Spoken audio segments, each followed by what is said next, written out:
ओम शांति। ओम शांति। ओम शांति। आज 17 तारीख के शिव बाबा के महावाक्य हैं और आज से नवरात्रे भी शुरू हो रहे हैं। तो आपको विशेष ये याद दिलाने के लिए कि देखो कैसे पूजन हो रहा है। अभी के समय अनुसार ही तो हुआ ना, जिसने जैसा तपस्या करी। तो आपको इन नवरात्रों में अपने अपने स्थान पर क्या करना है, विशेष दृढ़ संकल्प से योग करते हुए बाबा से शक्ति भरनी है। तभी तो कहलाएंगे ना शिव की शक्ति, देवी शक्ति। ठीक है, तो चलिए सुनते हैं बाबा के महावाक्य। बाबा ने कहा, मीठे बच्चे, तुम्हें एक एक को परिस्तानी बनाना है। तुम हो सबका कल्याण करने वाले। तुम्हारा कर्तव्य है गरीबों को साहूकार बनाना। कौन से गरीब? यहाँ कोई धन के गरीब की बात नहीं है, यहाँ ज्ञान के गरीब होने की बात है कि मनुष्य क्या हो गया है, गरीब हो चुका है। तो उसको बाबा ने क्या कहा, साहूकार बनाना है। तो प्रश्न बाबा ने पूछा, बाप का कौन सा नाम भल साधारण है लेकिन कर्तव्य बहुत महान है? बाबा ने कहा, कौन सा ऐसा कर्म है जो साधारण है? तो आंसर है, बाबा को कहते हैं बागवान खिवैया। ये नाम कितना साधारण है। क्या कहा? बागवान खिवैया कहते हैं ना। बाबा ने कहा कितना साधारण नाम है। बाबा बोले, लेकिन डूबने वाले को पार ले जाना, ये कितना महान कर्तव्य है। जैसे तैरने वाले तैराक एक दो को हाथ में हाथ दे पार ले जाते हैं ना, ऐसे बाप का हाथ मिलने से तुम स्वर्गवासी बन जाते हो। अभी तुम हो मास्टर खिवैया, तुम हर एक की नैया को पार लगाते हो। क्या कहा? कौन है हम? मास्टर खिवैया। बाबा है ना खिवैया, तो बच्चे हो गए, तो वो भी खिवैया हो गए, मास्टर हो गए ना, छोटे हो गए। बाबा से तो छोटे ही है ना, इसलिए कहा। ओम शांति। याद में तो बच्चे बैठे ही होंगे। अपने को आत्मा समझना है। देह भी है, ऐसे नहीं कि देह बगैर बैठे हैं, लेकिन समझना तो आत्मा है ना। जैसे ये समझ लेते हैं मैं बहुत दुखी हूँ, वो तो थोड़ी इतने दुखी जितना समझ लेते हैं। तो वही कह रहे हैं, वो तो शरीर में ही, लेकिन खुद को क्या अभ्यास कराओ, मैं कौन हूँ, मैं आत्मा हूँ। परंतु बाप कहते हैं, देह अभिमान छोड़ आत्माभिमानी बनकर बैठो। देह अभिमान है शुद्ध, बाबा ने कहा देही अभिमानी है शुद्ध देह अभिमानी, यानी आत्म अभिमानी, यानी कि शुद्ध अभिमान। इसको बोलते हैं शुद्ध अहंकार, कि हम आत्मा तो हैं, इसी बात का अहंकार करें या ये कहीं शब्द थोड़े ऐसे ही है। तो इसीलिए कहा कि अगर तुम खुद को आत्मा समझोगे तो इसमें थोड़ी कोई भान आ रहा है, कोई अहंकार आ रहा है। ये तो शुद्ध अहंकार है कि हम आत्मा है और महान आत्मा है। तुम जानते हो, देही अभिमानी बनने से हम शुद्ध पवित्र बन रहे हैं, देह अभिमानी बनने से अशुद्ध हो गए। शरीर के भान होने की वजह से इम्प्योर हो गए ना। पुकारते भी हैं, हे पतित पावन आओ, आकर हमको पावन बनाओ। अभी पतित है, फिर से पावन दुनिया जरूर होगी। क्या कहा? अभी पतित है, जरूर होगी पावन दुनिया। सृष्टि का चक्र फिरेगा सो। जो इस सृष्टि के चक्र को जानते हैं ना, उनको कहा जाता है स्वदर्शन चक्रधारी। स्व आत्मा को सृष्टि चक्र का ज्ञान मिला है। ज्ञान किसने दिया? जरूर वह भी स्वदर्शन चक्रधारी होगा। सिवाय बाप के दूसरा कोई मनुष्य सिखा न सके। क्या न सिखा सके? स्वदर्शन चक्र का राज बाबा ने बताया ना। कहते हैं, बच्चे तुम आत्माभिमानी बनो। सतयुग में ये ज्ञान अथवा शिक्षा की जरूरत नहीं रहेगी, ना वहाँ भक्ति है, ज्ञान से वर्षा मिलता है। बाबा श्रीमत देते हैं, ऐसे तुम श्रेष्ठ बनेंगे। बाबा ने कहा, मुझे याद करेंगे तो श्रेष्ठ बनेंगे। तुम जानते हो हम कब्रिस्तानी थे, अब बाबा बैठ हमको परिस्तानी बना रहे हैं। ये पुरानी दुनिया कब्र दाखिल होनी है। बाबा ने कहा, मृत्यु लोक को कब्रिस्तान ही तो कहेंगे ना, परिस्तान नई दुनिया को कहा जाता है। ड्रामा का राज बाबा समझाते हैं। इस सारी सृष्टि को, भंबोर को क्या होगा? बाबा ने कहा ना, भंबोर को आग लगेगी। बाबा ने कहा, समझा रहा हूं तुम्हें, इस सारी सृष्टि को भंबोर कहा जाता है। भंबोर सृष्टि, ठीक है। बाबा ने समझाया, सारी सृष्टि पर इस समय रावण का राज्य है, दशहरा भी मनाते हैं, कितना खुश होते हैं। बाबा कहते हैं, सब बच्चों को दुख से छुड़ाने मुझे भी पुरानी रावण की दुनिया में आना पड़ता है। क्या कहा? दुख से छुड़ाने के लिए। एक कथा सुनाते हैं, कोई ने पूछा, पहले तुमको सुख चाहिए या दुख? तो बोला सुख चाहिए। सुख में जाएंगे तो वहां कोई जमदूत आदि नहीं आ सकेंगे। यहाँ ये कहानी है, बाबा बताते हैं, बच्चे सुखधाम में कभी काल नहीं आता, अमरपुरी बन जाती है, तुम मृत्यु पर जीत पाते हो। क्या कहा? मृत्यु पर जीत पा रहे हो ना। तुम कितने सर्वशक्तिवान बनते हो, वहां कभी ऐसे नहीं कहेंगे फलाना मर गया। मरने का नाम ही नहीं है। एक चोला बदलकर दूसरा लिया। सर्प भी खल बदलते हैं ना। बाबा ने क्या कहा? एक चोला बदलकर दूसरा लिया। सांप भी तो करते हैं ना ऐसे, नया चोला लिया ना। तुम भी पुरानी खाल छोड़कर नई लेते हो। वहां 5 तत्व भी सतो प्रधान बन जाते हैं। सब चीजें कैसी होती हैं? एकदम अच्छी, सतो प्रधान। हर चीज फल आदि बेस्ट होते हैं। सत्य को कहा ही जाता है स्वर्ग, वहां बहुत धनवान थे। इन जैसा सुखी विश्व का मालिक तो कोई हो न सके। किन जैसा, लक्ष्मी नारायण जैसा, स्वर्ग में जो सुख जिसको प्राप्त हो रहा है उन जैसा भाग्यशाली, यानी बाबा ने कहा आप जैसा भाग्यशाली। अभी तुम जानते हो ना, हम ही ये थे तो कितनी खुशी होनी चाहिए। एक एक को परिस्तानी बनाना है, बहुतों का कल्याण करना है तुम्हें। तुम बहुत साहूकार बनते हो, वो सब हैं गरीब। बाबा ने कहा इस समय ज्ञान ले करके तुम क्या बन जाते हो? साहूकार। और इस समय सब कैसे हैं? गरीब। बाबा ने कहा कैसे गरीब है? ज्ञान नहीं है, ठीक है ना। जिसके जीवन में ज्ञान नहीं है वो तो गरीब ही है। जब तक तुम्हारे हाथ में हाथ ना मिले तब तक स्वर्गवासी बन न सके, यानी जब तक ये ज्ञान न मिले लोगों को तब तक कैसे सीट मिलेगी वहां पर। बाप का हाथ तो सबको नहीं मिलता, बाप का हाथ मिलता है तुमको। तुम्हारा हाथ फिर मिलता है औरों को, यानी कि आगे फॉरवर्ड हो रहा है ना, साथ मिलता है। 1 से 2, 2 से 4, ऐसे सेवा करते रहते, आगे बढ़ते रहते हैं। जैसे कोई तैरने वाले होते हैं ना, तो एक एक को उस पार ले जाते हैं। तुम भी मास्टर खिवैया हो, अनेक खिवैया बन रहे हैं, यानी रास्ता दिखाने वाले हो, दूसरों का कल्याण करने वाले हो। तुम्हारा धंधा ही ये है। कौन सा धंधा? यही तो है ना धंधा, कि दूसरों को रास्ता दिखाना। मतलब तुम्हारा काम ही ये है, जीवन में दूसरों को सुख मिले ऐसा रास्ता बताओ। और सुख का रास्ता केवल है शिव बाबा की याद, उसके अलावा कुछ भी नहीं है। दुनिया में तो जितने भी सुख हैं वो क्षणभंगुर के सुख हैं। बाबा ने कहा खिवैया के बच्चे खिवैया बने। नाम कितना हल्का है, बागवान, खिवैया। अभी तुम प्रैक्टिकल में देखते हो, तुम परिस्तान की स्थापना कर रहे हो। किसकी? परिस्तान की। तुम्हारे यादगार सामने खड़े हैं, दिलवाड़ा मंदिर है ना। बाबा ने का नाम भी दिलवाड़ा बड़ा अच्छा नाम है। बाप सबकी दिल लेते हैं ना, सबकी सदगति करते हैं। दिल लेने वाला कौन? बाबा। ये थोड़ी किसी को पता है।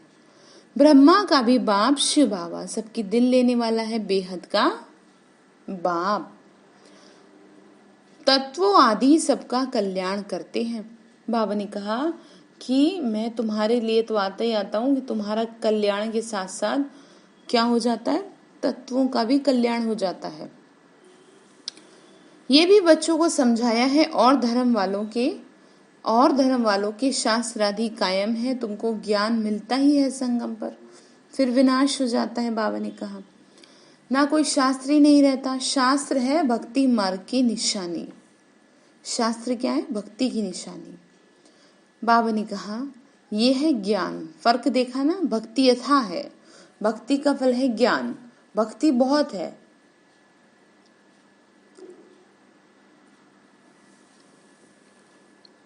देवियों आदि की पूजा में कितना खर्च करते हैं, अभी करेंगे ना। देखो बाबा कहते हैं इनसे अल्पकाल का सुख है, यानी क्षण भंगुर का। जैसी जैसी भावना रखते हैं, जो जैसी भावना रखता है उसी हिसाब से तो मिलता है ना सब, वह पूरी होती है। देवियों को सजाते सजाते कोई को साक्षात्कार हुआ, बस बहुत खुश हो जाते हैं, फायदा कुछ भी नहीं है। बाबा ने कहा बस खुश हो जाते हैं थोड़ी सी देर के लिए। मीरा का भी नाम गाया हुआ है, भक्तमाला है ना, फीमेल में मीरा, मेल्स में नारद शिरोमणि, भक्त माने हुए। तुम बच्चों में भी नंबरवार है, माला के दाने तो बहुत हैं। ऊपर में बाबा है, माला में दिखाते ना, ऊपर में बड़ा जो मोती होता है वो माला है, फिर है युगल मेरू, फिर कौन है, ब्रह्मा बाबा है, फिर सरस्वती मम्मा है। फूल को सब नमस्ते करते हैं, एक एक दाने को नमस्ते करते हैं। रुद्र ये के रचते हैं ना, तो उसमें भी जास्ती शिव के लिए पूजा करते हैं। शालिग्रामों की इतनी नहीं करते, सारा ख्याल शिव की तरफ रहता है, क्योंकि शिव बाबा द्वारा ही शालिग्राम ऐसे तीखे बने हैं, शिव के द्वारा ही तो ना। जैसे अब तुम पावन बन रहे हो, पतित पावन बाप के बच्चे, तुम भी मास्टर पतित पावन हो। अगर किसी को रास्ता नहीं बताते तो पाई पैसे का पद मिल जाएगा, मतलब पाई पैसे का। किसी को भी बाप बाबने का, फिर भी बाप से तो मिले ना, वह भी कम थोड़ी है। बाबने का देखो तुमको ज्ञान मिल गया, ये भी कम बात नहीं है। कृष्ण किसका फादर बनेगा, कृष्ण को फादर नहीं कहेंगे, बच्चे को फादर थोड़ी कह सकते हैं। फादर तब कहा जाता है जब युगल बने, बच्चे पैदा हो, फिर वह फादर ठहरा, ठीक है ना। फिर वह बच्चा फादर कहेगा ना, तो दूसरा कोई तो कह नहीं सके, जिसका होगा उसी को तो कहेगा ना।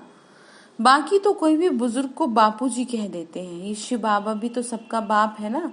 गाते भी हैं, क्या गाते हैं, ब्रदरहुड। ईश्वर को सर्वव्यापी कहने से क्या हो जाएगा, ईश्वर को सर्वव्यापी कहेंगे तो क्या हो जाएगा फिर, बताओ, फादरहुड हो जाएगा ना, यानी सब पिता ही पिता हो गए। फिर बाबा ने कहा तुम बच्चों को बड़ी बड़ी सभाओं में समझाना पड़ेगा, सेवा करनी पड़ेगी। हमेशा कहाँ भी भाषण पर जाओ तो जिस टॉपिक पर भाषण करना है उसका एनालिसिस करके जाओ, यानी मंथन करके जाओ। बाप को तो इस चीज की जरूरत नहीं है, कल पहले जो सुना है वह सुना कर जाएंगे। बाबा थोड़ी शास्त्र लेके बैठते हैं या नोटबुक लेके कि भाई बताना है, वो तो ज्ञान का सागर है। भाषण करने के बाद फिर स्मृति में आता है, नहीं ध्यान रखते तो बाबा ने कहा इसलिए पहले लिखकर फिर पढ़ना चाहिए। ये पॉइंट नहीं बताएं, ये समझाते तो अच्छा था, ऐसे होता, कोई ना कोई पॉइंट्स भूल जाती है। पहले पहले तो बोलना चाहिए भाई बहनों, आत्माभिमानी होकर बैठो। बाबा समझा रहे हैं कि कैसे सेवा करनी है, ये तो कभी नहीं भूलना चाहिए। ऐसे कोई समाचार लिखते नहीं है, पहले पहले सबको कहो आत्माभिमानी हो बैठो। तुम आत्मा अविनाशी हो, अभी बाप आकर तुमको ज्ञान दे रहे हैं। बाबा कहते हैं मुझे याद करेंगे तभी तुम्हारे पाप कटेंगे, और उनको याद करेंगे तो पाप बनते जाएंगे। बाबा ने कहा देखो, बाबा ने कहा अपने को आत्मा समझो, हम वहां के रहने वाले समझो। हमारा बाबा कल्याणकारी शिव है, हम आत्माएं उनके बच्चे हैं। तो कहते हैं बच्चों आत्माभिमानी बनो, प्रैक्टिस करो, दिन रात प्रैक्टिस करो, क्योंकि अब आने वाले समय में यही प्रैक्टिस काम आएगी। यही प्रैक्टिस क्या है, सेफ्टी का साधन बनेगी। बाप की याद से ही पाप कटेंगे ना। गंगा स्नान आदि से विक्रम विनाश नहीं होते, ऐसे तो पाप करते जाएं, डुबकी लगाते जाएं, तो ऐसे तो होगा नहीं कुछ, ठीक है। ऐसे कैसे होगा बताओ, ऐसे तो फिर किसी को कोई सजा ही ना मिले। तो कहा बाबा का डायरेक्शन है तुम मुझे याद करो। वो लोग गीता पढ़ते हैं, यदा यदा ही धर्मस्य कहते हैं, परंतु अर्थ तो नहीं समझते। बाबा ने कहा अर्थ नहीं जानते ना, वो समझते हैं। कृष्ण ने कहा, तुम कहेंगे शिव बाबा हम बच्चों को कहते हैं, क्या कहते हैं कि मुझे याद करो। बाबा क्या कह रहे हैं, मुझे याद करो तुम। जितना मुझे याद करेंगे उतना सतो प्रधान बनते जाएंगे। बाबा ने कहा उतना प्योरिफिकेशन होता रहेगा ना। एम ऑब्जेक्ट भी सामने है, पुरुषार्थ से ऊंच पद पाना है। उस तरफ वाले अपने धर्म में ऊंच पद पाएंगे बाबा ने कहा, और आत्माएं हम दूसरे धर्म, हम बाबा ने कहा दूसरे के धर्म में जाते नहीं, ऐसे कहते हैं ना, वह तो आते ही पीछे हैं। वह भी जानते हैं हमसे पहले पैराडाइज था, कहते हैं ना क्राइस्ट के लिए कहते हैं, तो वही बात बता रहे 3000 वर्ष पहले भारत स्वर्ग था। उन्हों को भगवान भगवती भी कहते हैं, परंतु बाबा कहते हैं भगवान भगवती नहीं कह सकते, भगवान तो केवल एक है। हम ब्राह्मण हैं, बाप को तो ब्राह्मण नहीं कह सकेंगे। वह है ऊंच ते ऊंच भगवान, उनके शरीर का नाम नहीं है। तुम्हारे सब शरीर के नाम पड़े हैं, किसका नाम नहीं है, शिव बाबा का। आत्मा तो आत्मा ही है, वो परम आत्मा है, उस आत्मा का नाम शिव है। वह है निराकार, न सूक्ष्म न स्थूल शरीर। ऐसे नहीं उनका आकार नहीं है, जिसका नाम है आकार, जिसका नाम भी है और आकार भी है। किसका, भगवान का नाम है शिव। बाबा ने कहा ऐसा तो देखो होता नहीं है कि किसी भी चीज का कोई नाम रूप ना होई, ऐसा तो होता ही नहीं ना, सब हर चीज का नाम रूप होता है। बाबा ने कहा बगैर नाम रूप के तो कोई चीज है ही नहीं। परमात्मा बाप को नाम रूप से न्यारा कहना कितना बड़ा ज्ञान है। बाप भी नाम रूप से न्यारा, बच्चे भी न्यारे, तो फिर सृष्टि ही ना हो। तुम अब अच्छी रीति समझा सकते हो, गुरु लोग पिछाड़ी में समझेंगे। क्या कहा, गुरु लोग जो है बाबा ने कहा पिछाड़ी में समझेंगे, बाद में उनको लगेगा कि हाँ ये जो बता रहे हैं ये ठीक बता रहे हैं। बाबा ने कहा अभी उन्हों की बादशाही है। बाबा ने कहा बाद में समझ में आएगा। तुम अभी डबल अहिंसक बनते हो, अहिंसा परमो देवी देवता धर्म कहा गया है ना। किसी को हाथ लगाना, दुख देना, वह भी हिंसा हो गई। बाबा रोज रोज समझाते हैं मनसा वचा कर्मणा, किसी को भी दुख नहीं देना। मनसा में आएगा जरूर क्या, दुख देना। सतयुग में मनसा में भी नहीं आता, यहाँ तो मनसा वचा कर्मणा आता है। ये अक्षर जो है ना तुम वहां सुनेंगे भी नहीं, दुख वर्ड जो है बाबा ने कहा स्वर्ग में सुनेंगे भी नहीं ना। वहां कोई सत्संग आदि होते, सत्संग होता ही है सत्य द्वार। और किस लिए होता है, सत्य बनने के लिए। सत्य एक ही बाप है जो समझा रहे हैं बैठ के, जिससे तुम नारायण बन जाते हो। फिर भक्ति मार्ग में सत्यनारायण की कथा बड़े प्यार से सुनते हैं। तुम्हारा यादगार दिलवाड़ा मंदिर देखो कैसा अच्छा है, जरूर संगम युग पर दिल्ली होगी। बाबा ने क्या कहा, वो जो दिलवाड़ा मंदिर है उसके पीछे रहस्य क्या है, जरूर दिल्ली होगी। तुम मतलब बाबा ने इतना प्यार किया, उसी की यादगार में तो है ना मंदिर। तुम उनकी हिस्ट्री ज्योग्राफी कोई नहीं जानते सिवाय किसके, तुम्हारे किसकी, जो दिखाया है मंदिर में देवी और देव जो बच्चे बैठे हैं ना, रियल यादगार, उनकी हिस्ट्री ज्योग्राफी को कोई नहीं जानता। दिलवाड़ा मंदिर जब आप देखो तो समझ में आए। बाबा ने कहा ये भी वंडर है, तुम्हारा ही यादगार है। लक्ष्मी नारायण के मंदिर में जाएंगे तो तुम कहेंगे हम ये बन रहे हैं। क्राइस्ट भी यहाँ है। बहुत कहते हैं क्राइस्ट बगैर रूप में है। तमो प्रधान अर्थात बेगर हुआ ना। क्या कहा, बहुत कहते हैं क्राइस्ट बेगर रूप में है, बेगर यानी भिखारी के रूप में है। तो बाबा ने कहा इम्प्योर जो है ना, जो तमो प्रधान हो गए वो क्या हो गए, बेगर हो गए, यानी भिखारी हो गए। तो अब भिखारी से बाबा क्या बना रहा है, बेगर टू प्रिंस, प्रिंस बना रहा है ना। बाबा ने कहा गोरा और सांवरा, तुम भी जानते हो भारत क्या था और अब क्या है।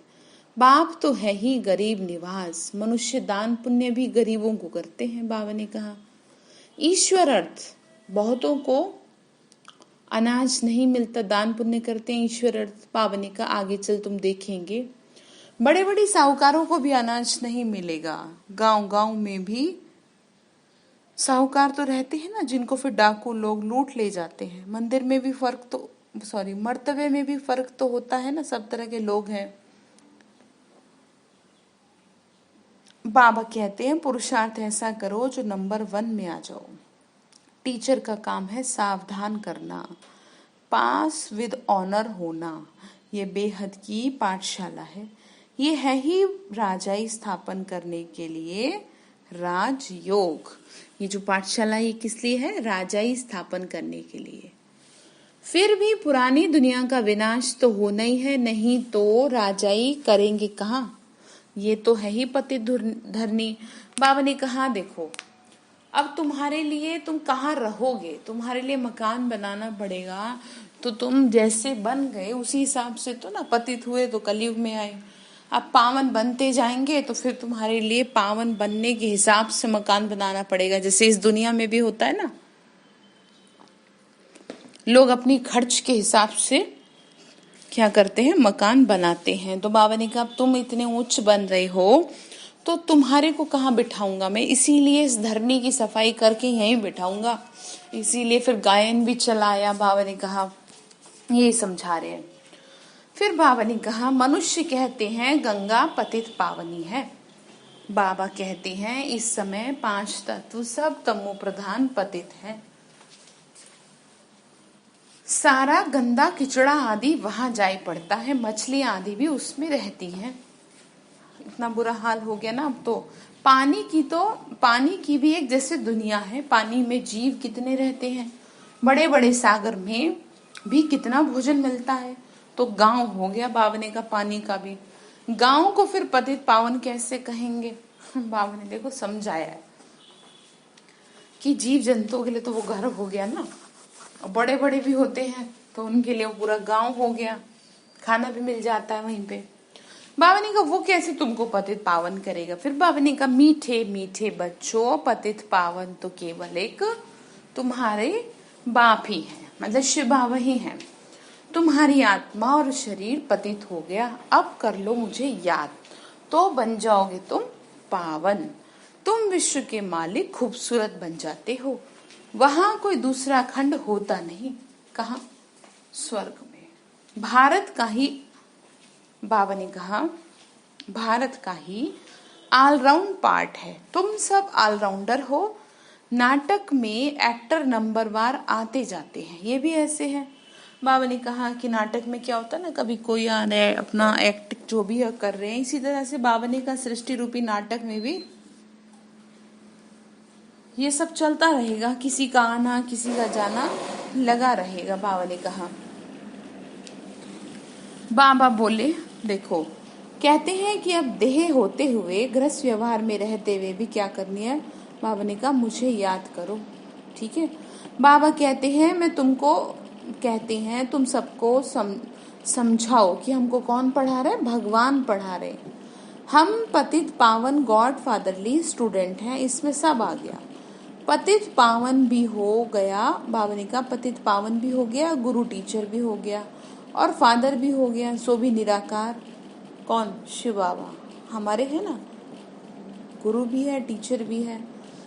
ये है incorporeal God fatherly world university.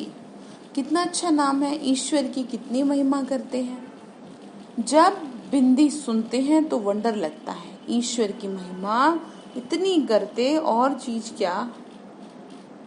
बाबा ने क्या कहा? और चीज क्या है? देह होते हुए गृहस्थ व्यवहार में रहते हुए मुझे याद करो। भक्ति मार्ग में जो भी नौंधा भक्ति करते हैं उनको कहा जाता है सतो प्रधान नौंधा भक्ति। कितनी तेज भक्ति होती है, अब फिर तेज रफ्तार चाहिए। बाबा ने कहा भक्ति में भी तो होता है ना। बाबा ने कहा जैसे कितनी तेज भक्ति कर, बाबा ने कहा याद में चाहिए फास्ट। अब तेज याद करने वालों का ही ऊंच नाम होगा और विजय माला का दाना बनेंगे। तो बात समझ में आई क्या कहा? बाबा ने गंगा के ऊपर समझा दिया ना, बाबा ने फिर कहा कि जिनकी याद बहुत तेजी के साथ बढ़ रही होगी उन्हीं का नाम बाला होगा और फिर विजय माला का दाना बन जाएंगे। अच्छा, मीठे मीठे सिक्के लदे बच्चों प्रति माता पिता बाप दादा का याद प्यार और गुड मॉर्निंग। रूहानी बाप की रूहानी बच्चों को नमस्ते। हम रूहानी बच्चों की रूहानी माता पिता बाप दादा को नमस्ते। शिव बाबा नमस्ते। शुक्रिया बाबा, शुक्रिया आपका, बहुत बहुत शुक्रिया। धारणा के लिए मुख्य सार है, नर से नारायण बनने के लिए रोज सत्य बाप से सुनना है। सत्संग करना यानी सत्य बाबा ही है ना सत्य, यानी उसका संग करना, रोज उसके साथ बैठना, कभी मनसा वाचा कर्मणा किसी को दुख नहीं देना। दूसरा पॉइंट है, विजय माला का दाना बनने व पास विद ऑनर होने के लिए याद की रफ्तार को तेज करना। मास्टर पतित पावन बन सबको पावन बनाने की सेवा करनी है। ठीक है, सबको पावन बनाना है, सबको अच्छे वाइब्रेशन देने हैं। वरदान दिया बाबा ने, मर्जीवा जन्म की स्मृति से सर्व कर्म बंधनों को समाप्त करने वाले कर्म योगी भव। क्या कहा? मर्जीवा जन्म की स्मृति से सर्व कर्म बंधनों को समाप्त करने वाले कर्म योगी भव। ये मर्जीवा दिव्य जन्म कर्म बंधनी जन्म नहीं है। क्या कहा? ये जो जन्म है ना, ये कर्म बंधनी जन्म नहीं है, ये कर्मयोगी जीवन है। मतलब ये नहीं है कि हम कुछ करेंगे नहीं, बाबा ने कहा कर्म करते हुए योग में रहना है। इस अलौकिक दिव्य जन्म में ब्राह्मण आत्मा स्वतंत्र है, ना कि परतंत्र। जैसे कहते हैं नहीं मैं तो बंधन में हूँ, परिवार का बंधन, बच्चों का बंधन, तो बाबा ने कहा नहीं, तुम स्वतंत्र हो। ठीक है, बंधन मन का होता है, किसी ने आपको बांध थोड़ी रखा है। अब उसी टाइम अगर आपको जाना हो कहीं किसी के शादी पार्टी में, तो भी तो आप निकल जाओगे, रोज का वही आपके काम रूटीन। और अगर भगवान को याद करने की बात हो बैठने की, तो नहीं करेंगे, कहेंगे नहीं क्या करें, हम घर में भी तो देखते हैं ना। तो ये क्या कर लिया आपने, अपने आप को खुद बांध लिया, किसी ने आपको नहीं रोका। ठीक है, आत्मा स्वतंत्र है, ना कि परतंत्र। ये देह लोन में मिली हुई है सारे विश्व की सेवा के लिए। पुराने शरीरों में बाप शक्ति भरकर चला रहे हैं। देखो कितनी अच्छी बात कही। कौन दे रहा है आपको ताकत? बाबा दे रहे ना। जिम्मेवारी बाप की है, ना कि आपकी। बाप ने डायरेक्शन दिया कि कर्म करो, आप स्वतंत्र हो। चलाने वाला चला रहा है। इसी विशेष धारणा से कर्म बंधनों को समाप्त कर कर्म योगी बनो। प्रैक्टिस करो कर्म करते हुए बाबा को याद करने की। ये कहा जा रहा है, स्लोगन है। समय की समीपता का फाउंडेशन है बेहद की वैराग्य वृत्ति। समय की समीपता का फाउंडेशन है बेहद की वैराग्य वृत्ति। ठीक है, तो आज बाबा ने होमवर्क क्या दिया? बाबा ने कहा तुम्हारा कर्तव्य है एक एक को क्या करना? ज्ञान देना, साहूकार बनाना। अच्छा, ओम शांति।